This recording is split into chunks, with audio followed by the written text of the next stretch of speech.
দর্শক আসসালামু আলাইকুম। আমি ডাক্তার আহমেদ নাজমুল আনাম, শিশু কিশোর নবজাতক এবং শিশু হৃদরোগ বিশেষজ্ঞ ও সহযোগী অধ্যাপক। সবাইকে স্বাগতম জানাচ্ছি।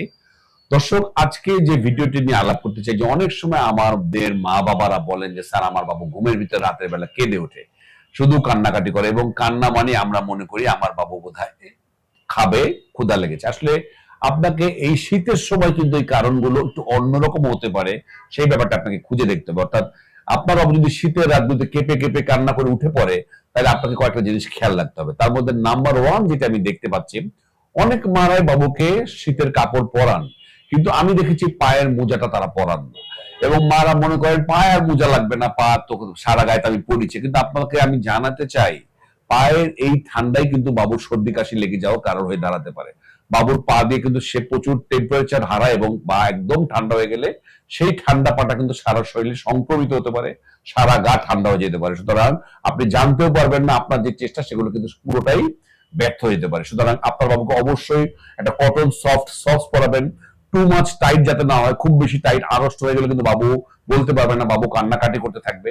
সুতরাং বাবুর কান্নাটাকে বোঝার চেষ্টা করুন এবং বাবুর প্রতিটা জিনিসগুলো আপনি খেয়াল রাখুন এবং অবশ্যই বাবুকে র‍্যাপ করবেন ভালো করে। আবার অতিরিক্ত গরম যাতে না হয় সেটা খেয়াল রাখবেন। অবশ্যই আবারও মনে করে দিচ্ছি, মোজা পরাবেন। কারণ অনেক মায়ে আমি দেখেছি রাতের বেলা পায়ে মোজা পরান না, মনে করেন মোজা পায়ে আর দরকার কি আছে, শরীর তো পরিচিত। ব্যাপারটা কিন্তু তা নয়। পায়ে দিয়ে প্রচন্ড রকম ঠান্ডা কিন্তু বাবুর হয়ে যেতে পারে। বাবুর এই ব্যাপারে খেয়াল রাখতে হবে।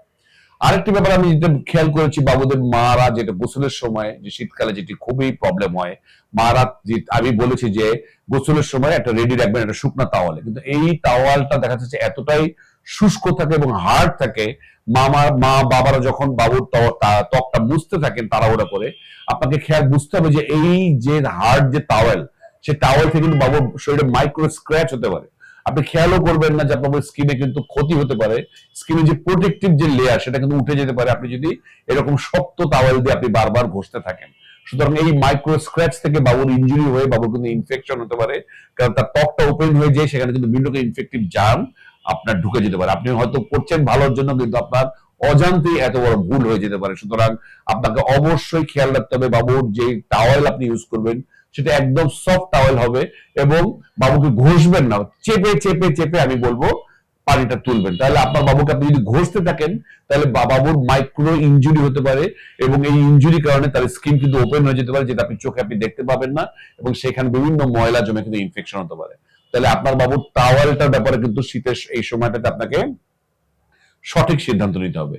আর শেষ যে ব্যাপারটা আমি মনে করে দিতে চাই যে বাবুর এই যে বারবার ঠান্ডা কাশি লাগা, জ্বর আসা, আমি মনে করে দিচ্ছি, আবার আমি প্রতি শীতেই মনে করে দিই বাবুকে যে ঠান্ডা কাশি অ্যালার্জি যে ভ্যাকসিন, ইনফ্লুয়েঞ্জা যে ভ্যাকসিন, এই সময় চারিদিকে প্রতিদিন আমরা দেখছি জ্বর কাশি ঠান্ডার রোগী আসছে। আপনি ইনফ্লুভ্যাক্স যে টেট্রা যে ভ্যাকসিন, সেটি আপনার দিন ইনসেপ্টা কোম্পানির এই ভ্যাকসিন বাজারে পাওয়া যায়।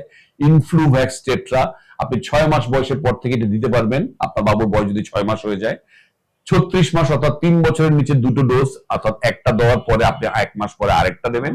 আর 36 মাস বা 3 বছরের পরে ডোজ একটাই, মানে আমি আপনি দিলেও একটাই দেব। সেটা ইনফ্লুভ্যাক্স টেট্রা নামে পাওয়া যায়, ইনসেপ্টা কোম্পানির বাজারে অ্যাভেলেবল আছে, বিভিন্ন বড় ফার্মেসিতে আপনি অবশ্যই পাবেন। এটি মাংসে দিতে হয়। আমি মনে করছি প্রতি শীতের শুরুতেই আপনি বাবুকে যদি ইনফ্লুয়েঞ্জা বা এই জ্বর কাশি ঠান্ডার ভ্যাকসিনটা দেন, কিছুটা হলে আপনার বাবু অতিরিক্ত নিরাপত্তা পাবে। আপনি জানেন কোনো ভ্যাকসিনই 100% নিরাপত্তা নিশ্চিত করে না, কিন্তু কিছু না করার কিছু তো করা ভালো, এবং আপনার বাবুর জন্য আপনি হাইয়েস্ট চেষ্টাটা আপনি সবসময় করবেন। সুতরাং আমি মনে করছি আপনার বাবুকে ইনফ্লুয়েঞ্জা বা জ্বর কাশি ঠান্ডার ভ্যাকসিনটা এই শীতে দিয়ে দিন। তো আজ এই পর্যন্তই। আমি শীত নিয়ে অনেকগুলো ভিডিও দিয়েছি, প্রায় 10টা ভিডিও দিয়েছি, আজকে একটি সহ। আমি মনে করছি পুরো ভিডিওগুলো যদি আপনি আবার একবার পুরোটা দেখেন, প্রয়োজনে অন্যদেরকে শেয়ার করেন, আপনার টাইমলাইনে সেভ রাখেন। আমি প্রতিটা জিনিস হাইলাইট করেছি। আপনার বাবুকে আপনি কি খাওয়াবেন, কোন ধরনের কাপড় পরাবেন, কোন টাওয়েল দিয়ে মুছবেন, কোন ধরনের সাবান শ্যাম্পু ময়েশ্চারাইজার ক্রিম ব্যবহার করবেন, তেল ব্যবহার করবেন। আশা করছি দেখবেন, প্রয়োজন অন্যদেরকে শেয়ার করবেন, আর অবশ্যই আমার চ্যানেলের সাথে থাকবেন। আজ এই পর্যন্তই। পরবর্তী নতুন কোনো টপিক নিয়ে আবারও হাজির হব। সে পর্যন্ত বরাবরের মতোই আল্লাহ হাফেজ।